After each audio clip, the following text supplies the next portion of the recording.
So finally Ganesh ji की विदाई हो चुकी है और मुझे उनकी विदाई के ऊपर एक बात बोलनी है, मतलब जो बहुत ज़्यादा इम्पोर्टेंट भी है। कहीं न कहीं मेरे हिसाब से ऐसा होना चाहिए और मैं बचपन से ये सब देखते आ रही हूँ, तो मुझे ऐसा लगता है कि ये अगर चेंजेस अगर आ गई, तो हमारा जो फेस्टिवल है ना, वो बहुत अच्छा हो जाएगा।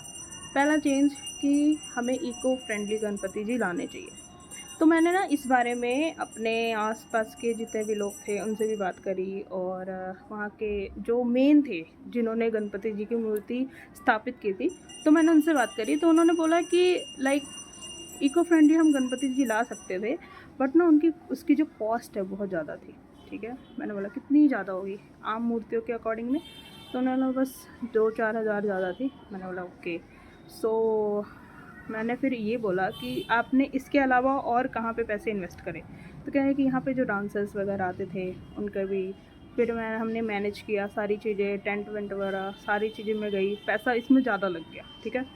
तो मैंने बोला कि अगर आप डांसर्स ना बुला के अच्छे से गणपति जी लेके आते, मतलब गणपति जी को मैं बुरा नहीं कह रही, ठीक है? मेरी बात को समझना, मतलब इको फ्रेंडली गणपति जी की बात कर रही हूँ। तो अगर हम इको फ्रेंडली गणपति जी लाते तो कितना अच्छा रहता। तो उन्होंने बोला कि हाँ, लेकिन हमारा जो पर्पस था यहाँ पे भीड़ इकट्ठा करने की, वो चीज़ तो नहीं होगी ना, मतलब कि बहुत सारे लोग नहीं आएँगे। मैंने बोला कि मंदिर एक ऐसी जगह है जहाँ पे लोगों को बुलाने की ज़रूरत नहीं होती है। जिसको श्रद्धा है, जिसको पूजा करना है, जिसको उनके पास आना है, राइट? तो उनको कोई बुलाने की ज़रूरत नहीं पड़ती, वो खुद जाते हैं, ठीक है?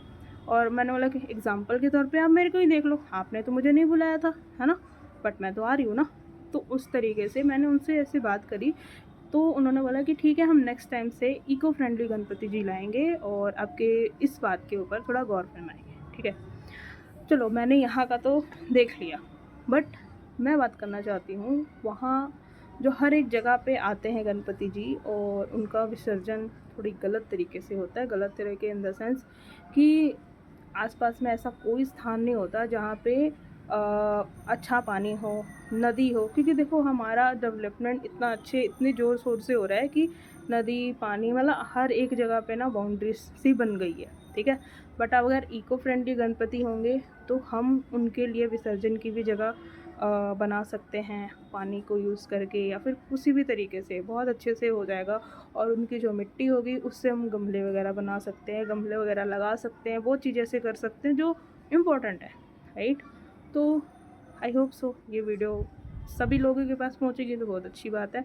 मैं देखो ये व्यूज़ वगैरह के लिए बिल्कुल नहीं कह रही, मैं एक एज़ अ पर्सन आपको इस चीज़ के बारे में अवेयर करना चाहती हूँ। मतलब मेरे तरीके से मेरे हिसाब से बहुत सारे लोग ऐसा चाहते होंगे, बट कहीं न कहीं अब वो सोचते हैं कि हमारे एक के बोलने से क्या फ़र्क पड़ जाएगा लोगों पे, है ना? बट फ़र्क पड़ता है। एक भी पर्सन बोलता है ना तो फ़र्क पड़ता है।